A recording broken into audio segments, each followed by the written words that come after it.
че глада и самотата при тях са ужасни. Защото това е все пак някакъв живот, а не онази древна, опустошаваща самота. Демоните знаят дали човека живее в истината или не. Никой човек не може да ги излъже.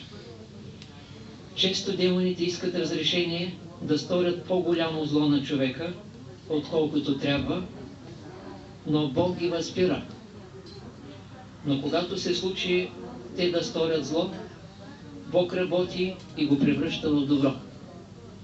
Разбира се, демоните биват посрамени от своето зло и съжаляват, че са вложили толкова много енергия.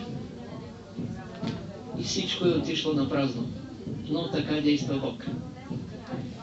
Демоните не могат да проникват в душа, която има силен ежедневен стремеж към Бога. Този стремеж се явява за тях голяма преграда. Там, където има силна омраза и няма прощаване, демоните градят своята опора, своята крепост. Когато простиш, крепостта се разрушава. Демоните са се отказали от постоянното лъжене в името на една по-голяма лъжа. Понеже при постоянното лъжене стават много видими, много уязвими и разбираеми. Затова от време на време говорят полуистини, за да могат след време да заробят човек. Усърдната и постоянна молитва е придобиване на истинска власт на демоните. Затова говоря за хиляди и милиони формули. Съблюдане с истинолюбие, съхраняване на думите и чисти постъпки. Доколкото можеш, грешките не са важни. Важно е тези усилия никога да не спират. Третата лекция е дявола. Чрез дявола в себе си, човекът трябва да види и разбере себе си. Бог е слово, сила и мъдрост, а дявола е само илюзорна енергия, която служи на тази сила. Дявола се храни от човешки слабости, той е реална нереалност, т.е. действаща силна илюзия заради целите на Бога.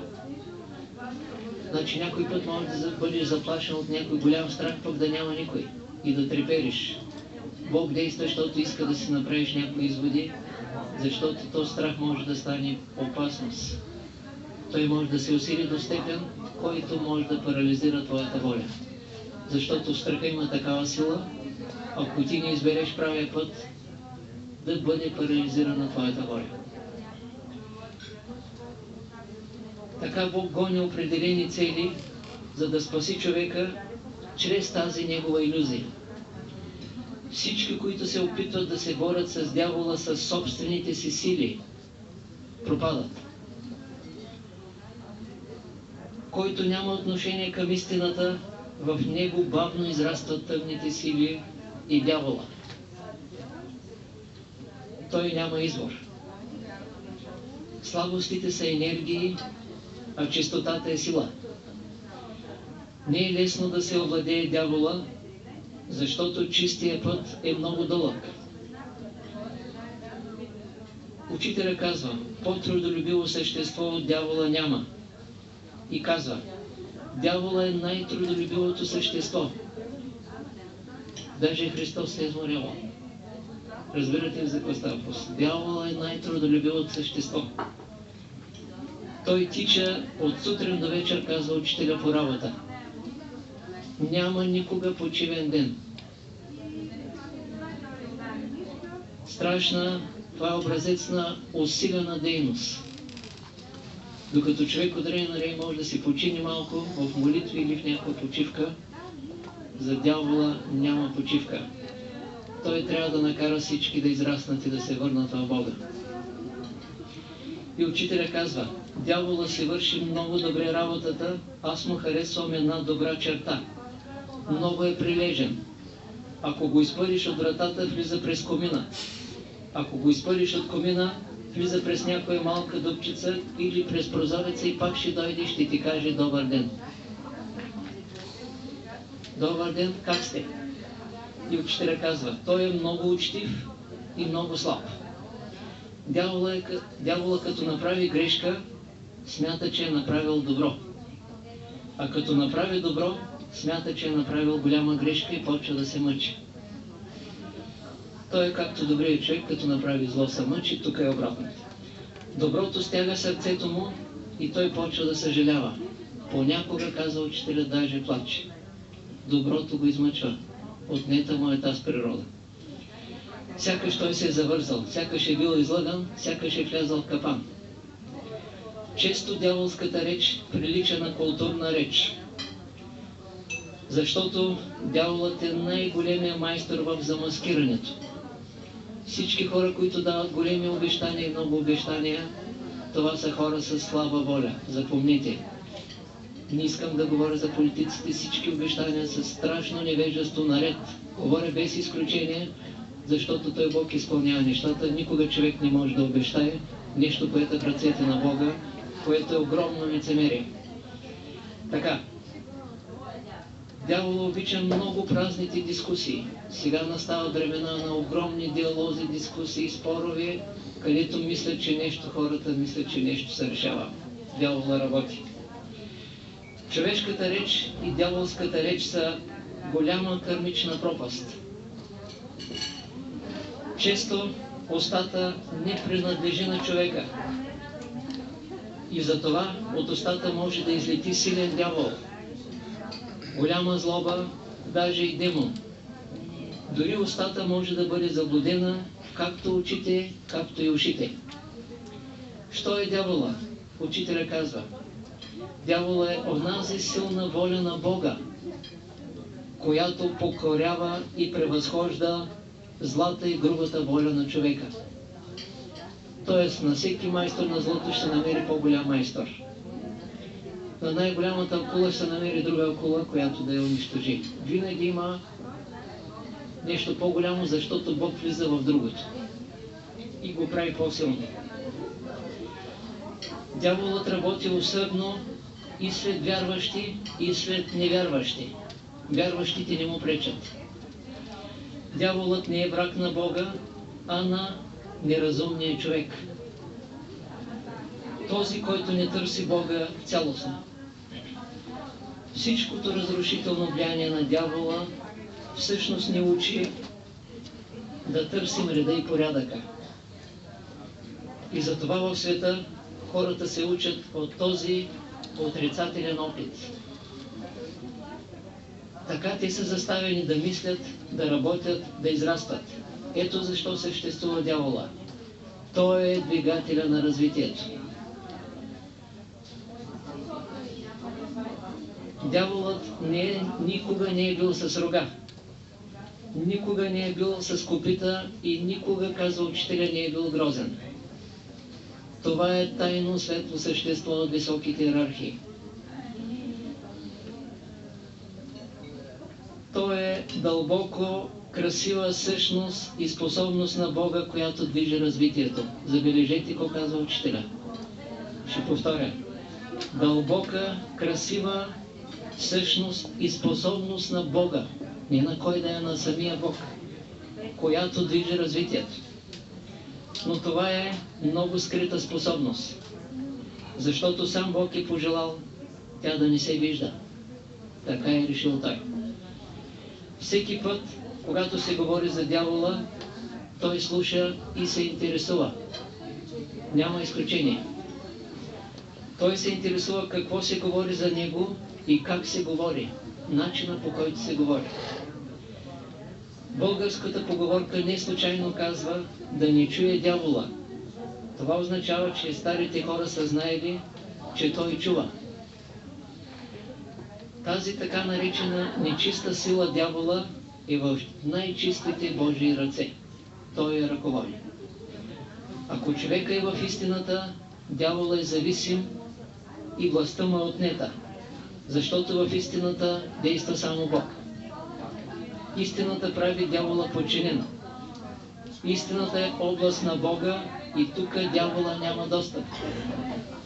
Не може да се меси.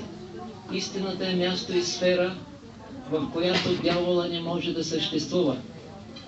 Това е чисто Божия територия.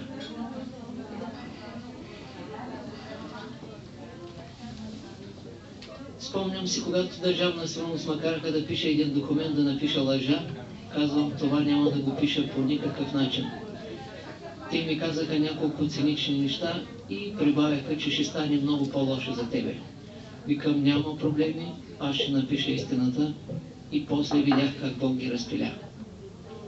И болести, уволнения и така нататък, когато се върнах, 6-тия отдел малко или много беше разбит. И един-двама се приближаваха до мен и казаха, твоя учител е велик учител. Така се случи.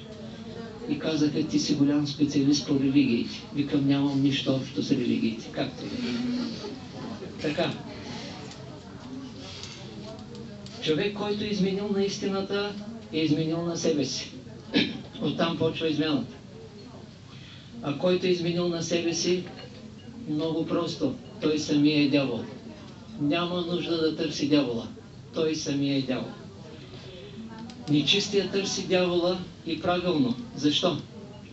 Защото Бог за него е голяма опасност. Затова той търси кривия път. Защото ако влезе в пътя на Бога преждевременно, ще бъде наказан.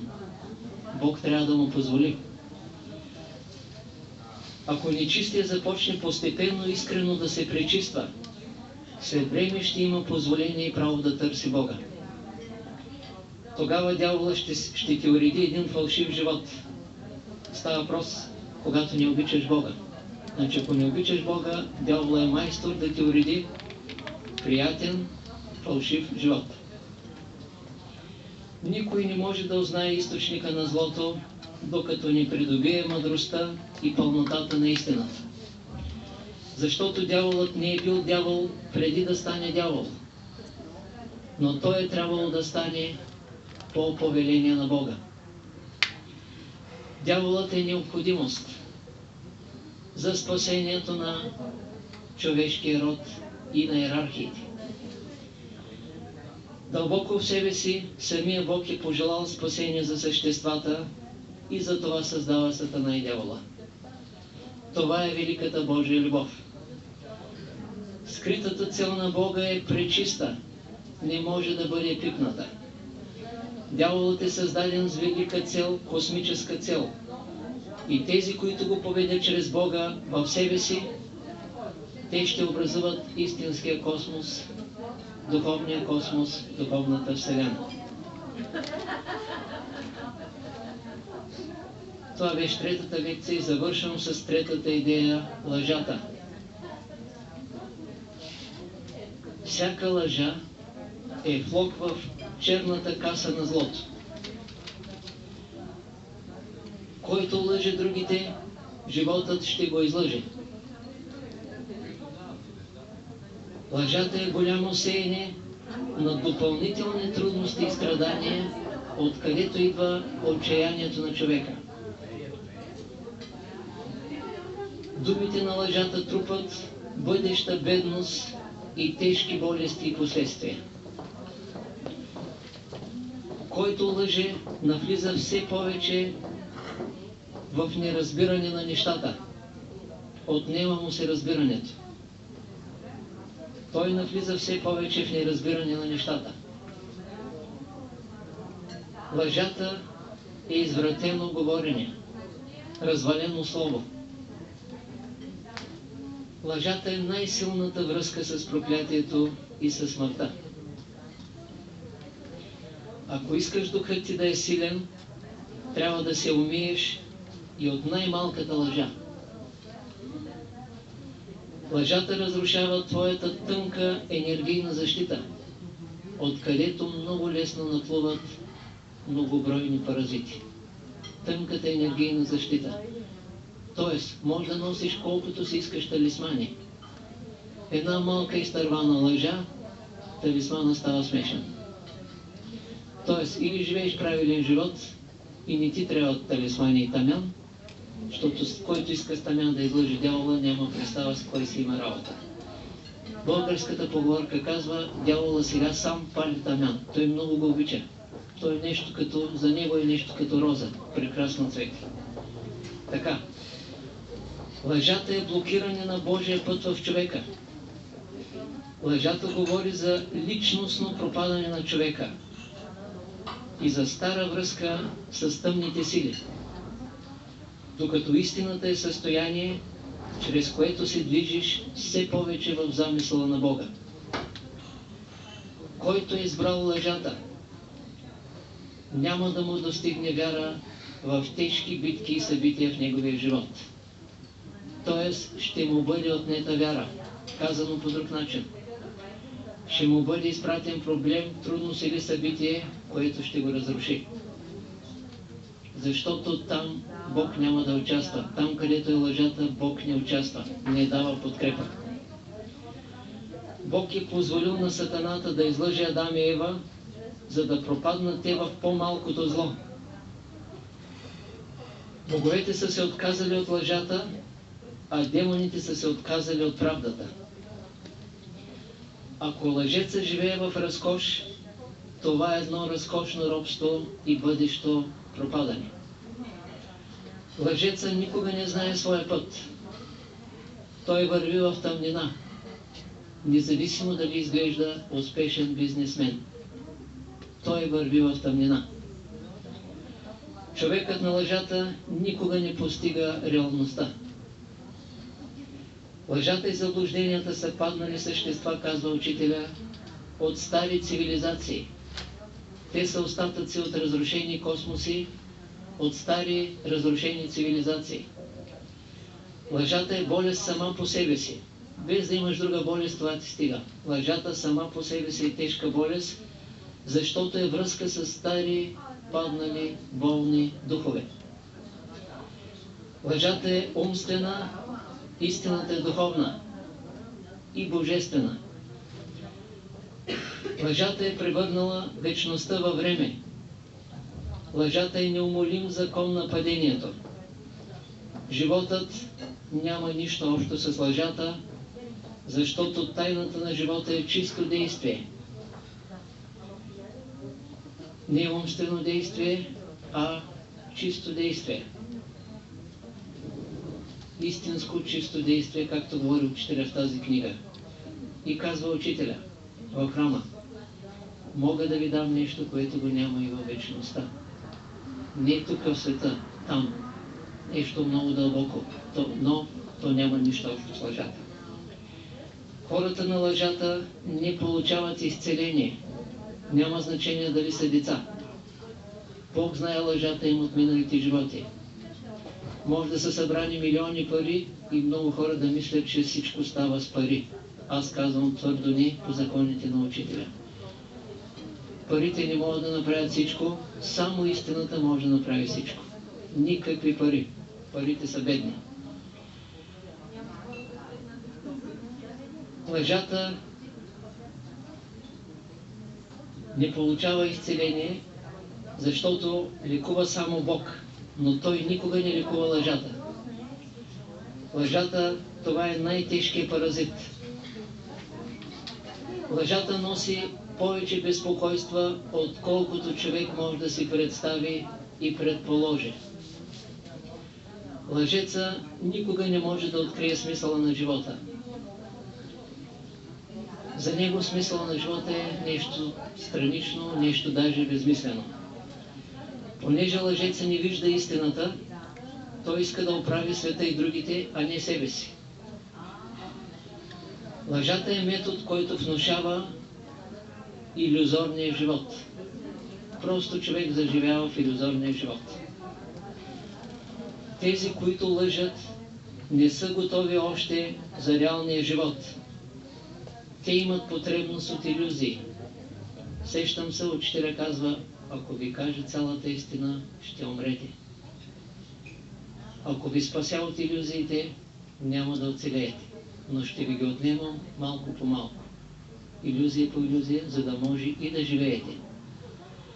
Щом допускаш лъжата, ще имаш лоши вътрешни господари.